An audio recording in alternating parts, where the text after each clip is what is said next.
Welcome to another episode of Colorful Conversations with Connie and Corey. We want to say thank you for tuning in to this episode. Well, Connie, how you doing? I'm doing well. Woke up this morning. Thank God. So this weekend we had a really nice weekend. Oh, a very long weekend too. Yes, we went to the African American Day Parade on the 18th. We covered it. It was really, really nice. Very nice. It was something I was so much looking forward to and so much needed for the community. I mean, a lot of people you hadn't seen in a long time came out. People just came out, period, because, you know, we've been locked in and not able to have the parade. So the fact that we were able to have it this year is a blessing. And it was it was 2 years since the parade due to the pandemic. Yes. And you got to meet Sandra Leslie. Yes, wonderful. The first African American who got the COVID vaccination, African American doctor. We saw Reverend Al Sharpton. Jamani Williams came out. Hal Jackson's daughter. Hal Jackson's daughter, which Miss is actually Holly. your neighbor. She's my neighbor, yes. Yes. Jean Holly. Jean Holly. So it was really, really nice. And then you went to something yesterday. You went out. Oh, where did I go yesterday? Yes, I went to see the piano lesson. Oh, the piano lesson. How was it? Well, I'll just tell everybody, it was a phenomenal cast. It was good seeing people you don't generally see, in person. It's a rather long play, but August is an amazing writer, and it's not a new story. Right, it may be a different spin because sometimes when you do things over, it's a different spin. But I would suggest that everyone who can go and see it, please do. And Candy Burris, I've really heard. Yeah, they're the producer. Her and her husband. Todd. Oh, he's on the. Their names are right outside. Well, Connie, the other day we were talking. You and I were talking about cheating, and it was so funny. I was watching the news yesterday, and I don't know if you know Adam Levine. He's from the group Maroon 5.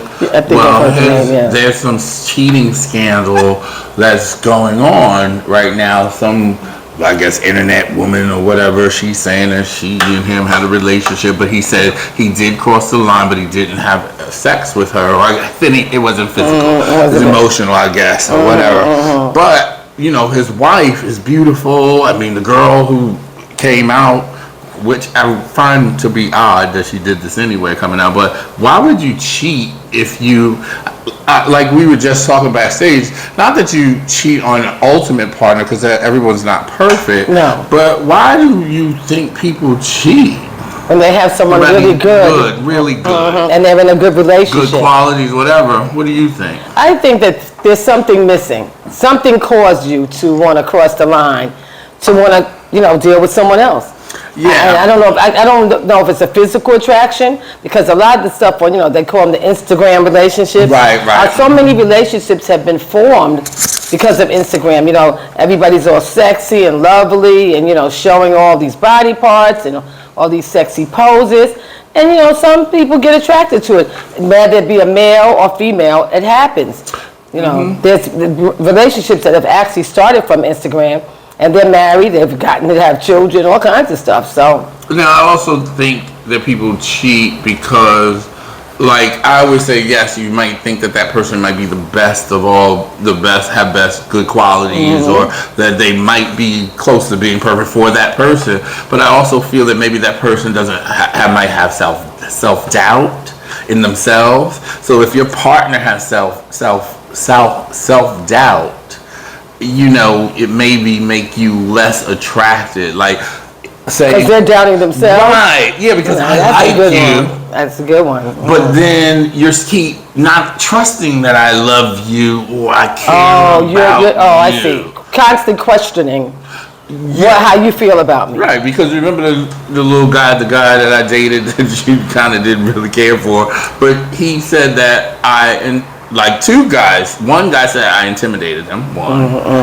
And I don't feel like I intimidated them. I just feel like I shine my light, and they couldn't take it. Right. They couldn't take it. And then the other guy said that not a conflict, because every relationship has problems, but he said I could run circles around him.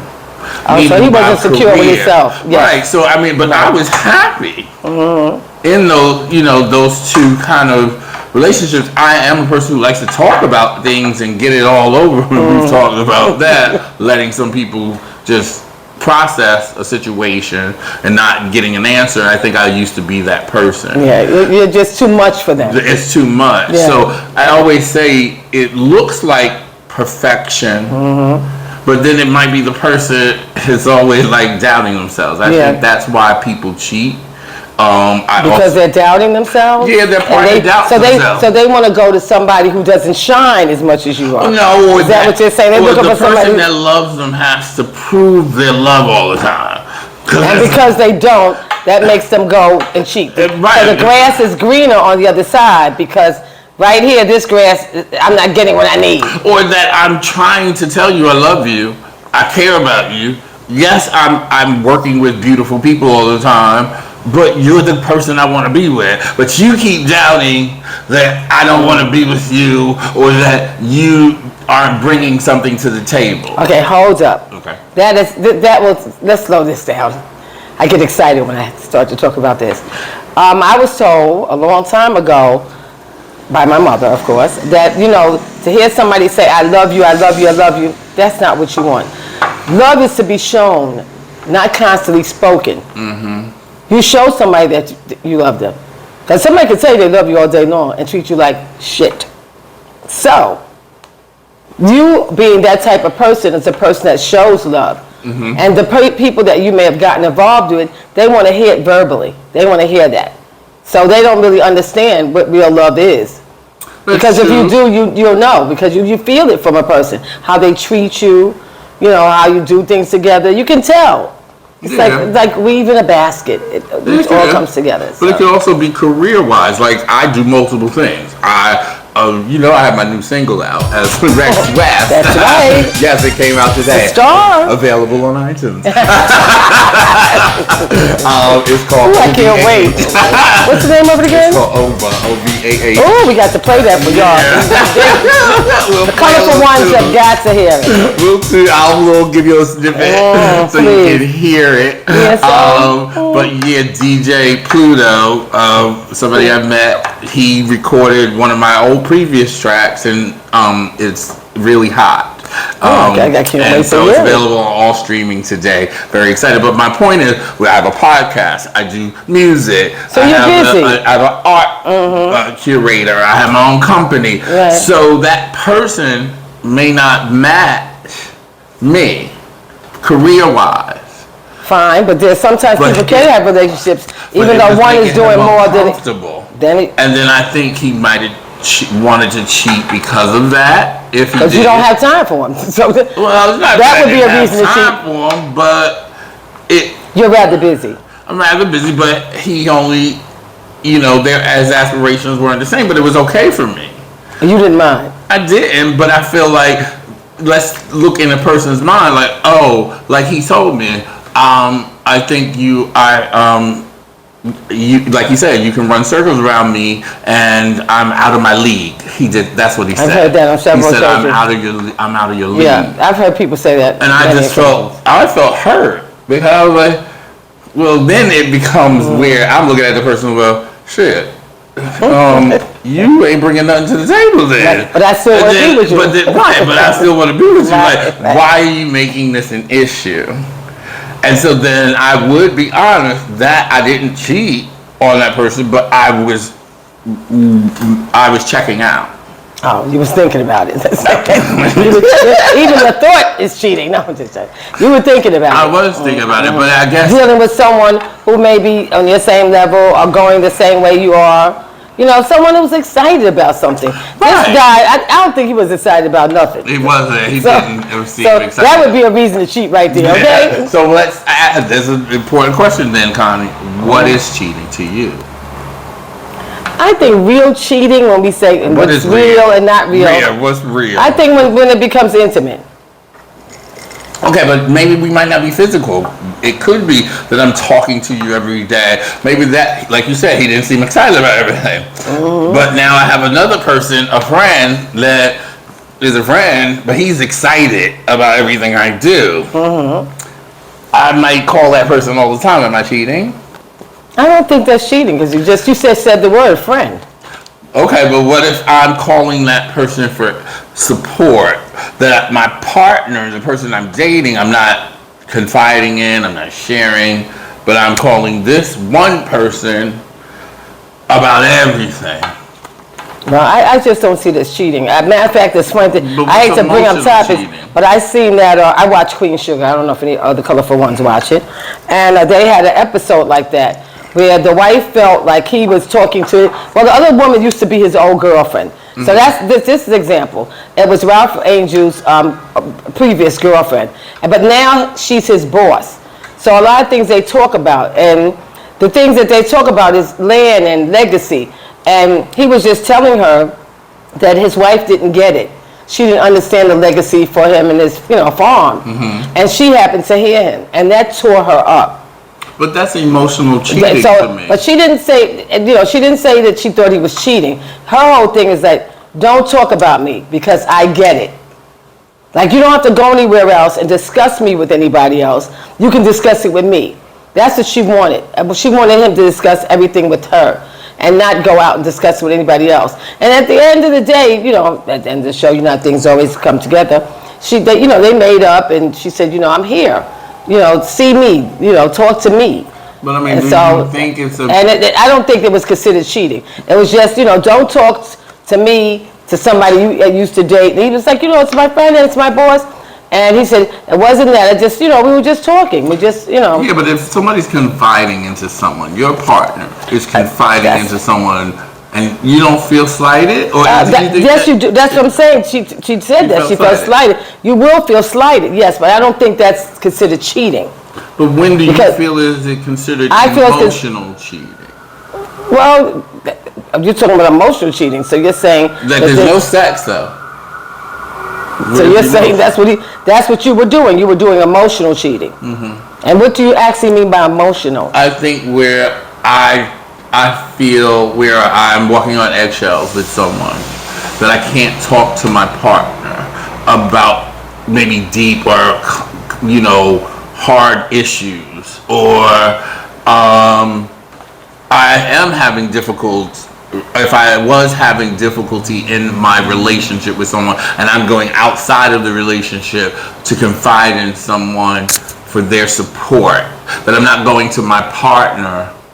Okay, so let's stop here so we can get some clarity. Yes. You're saying that, your partner's you're not able to talk to your partner. But that's what we're trying to get to the topic. Why do people cheat? So then why is it that you can't talk to your partner? That's where we need to start with. Right, okay. Okay, yeah. So now why is it that you can't talk to your partner? What's the problem? You've grown apart. There's, like you said, self-doubt. Maybe we are having sexual problems, that we're not having as much sex. Or the person is not as spontaneous as they used to be. And I mean, people who start to have children, women, maybe sex drive changes, or their you still have time because you have your children. And the guy is, wanting more sex, or he wants her to dress up more.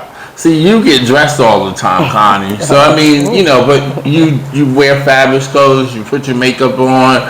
So if whoever you are with is going to look at you and be like, oh, I got it. But if you get to be with someone who can become stagnant and just doesn't put any effort into making that person make me feel like I know I'm sexy and you want me, versus I come home every day, versus he or she is not in their long pajamas, or not in sexiness. Okay, so then right there, that may be a reason why someone would cheat. Because, you're coming home and you're looking at this drip drab who you once saw as this sexy male or female, your partner, whatever it was, and now they're just drab. What happened? Right. So in that case, before you even cheat, you should discuss. But that's the whole thing about it, that it doesn't work that way. The cheating just happens. I'm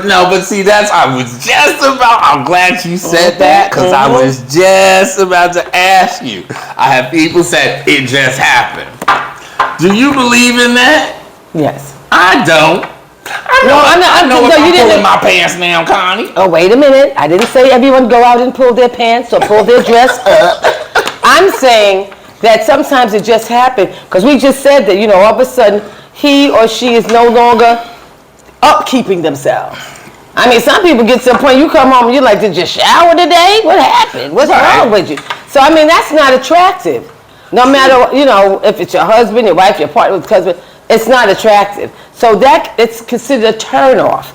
So once you have turned your particular, person off, that gives them, their eyes start to wonder. Yeah, but then it takes effort to rent a hotel room. It takes effort. It does, but who's to say they even reached that point? Just the fact that they're starting to reach out to someone else and they're talking talks like, oh yeah, why don't we meet for coffee? Why don't we meet for wine? When that starts, you're talking, when you said emotional, you were just talking to that person. You're not saying let's meet, have a drink. What if they are meeting?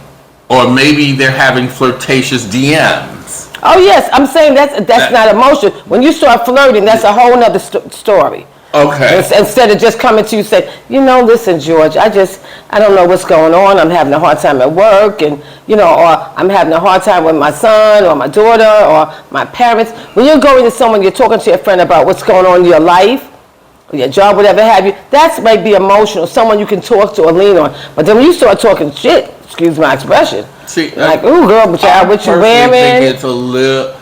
You're teeter-tottering. I say you're teeter-tottering if you're going out with teeter-totter. Like you were on the fence. You and I are beside friends. But if you, like, say for instance, like even like I said for gay guys, I have to get used to my partner being with a bunch of men because we're gay and our friends are mostly gay men. And you feel some kind of way. Right. But I have to get used to him having friends. Of the same sex, because we're gay. But for women and heterosexual couples, cis couples, that's what they're called, if a woman has a male friend, I think most men are uncomfortable. Of course, I can see that. And nowadays, actually, not to cut you off, it doesn't really matter because even if she has a female friend and he feels that she's spending too much time with, they could be having a romance. So see, let's open the door. Don't have to be a man. It could be could be anybody. You're attracted to whoever you're attracted to. So So I think people cheat because they're not happy or there's a lack of something. There's a lack, or they are. But I also think that there might not be a lack. I think some people are just not prone to be in relationships. And I think that they serial cheaters. Yeah, that they, it's almost like this, Connie. This is how I was thinking before we were thinking about it. I might like chocolate ice cream. I might really like chocolate ice cream, but I also like strawberry. So you can't tell me I can't have a little strawberry once in a while. Okay. But that doesn't mean that my favorite is not still chocolate.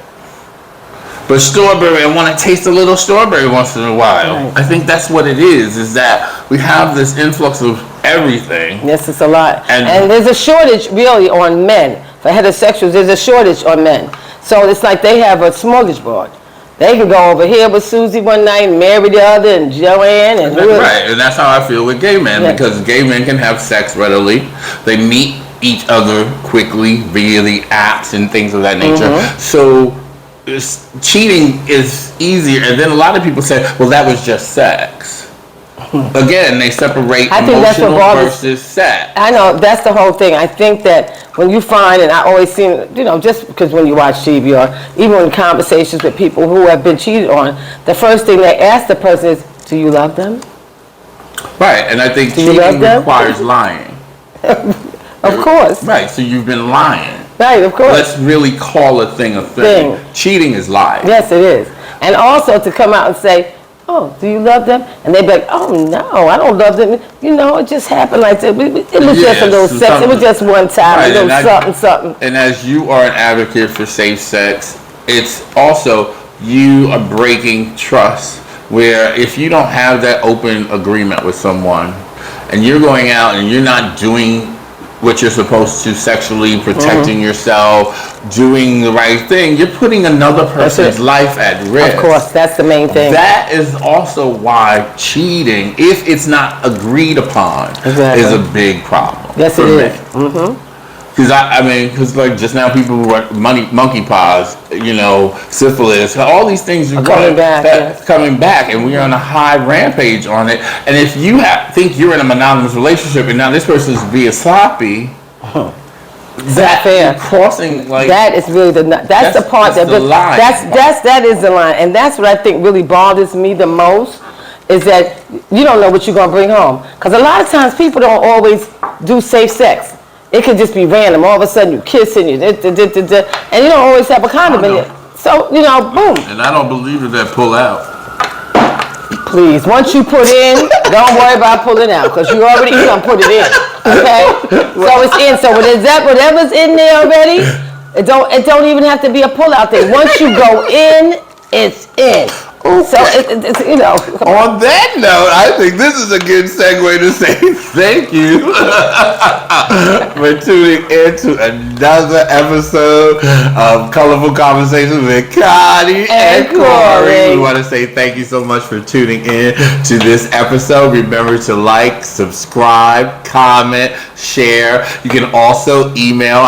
We do put the email address on the bottom of in the description part of the YouTube video, and so you can email us if you want us to discuss a topic. And we want to again say thank you. We see our numbers going up, and we really appreciate you. To our colorful ones, what is our motto, Connie? We want you to live colorfully.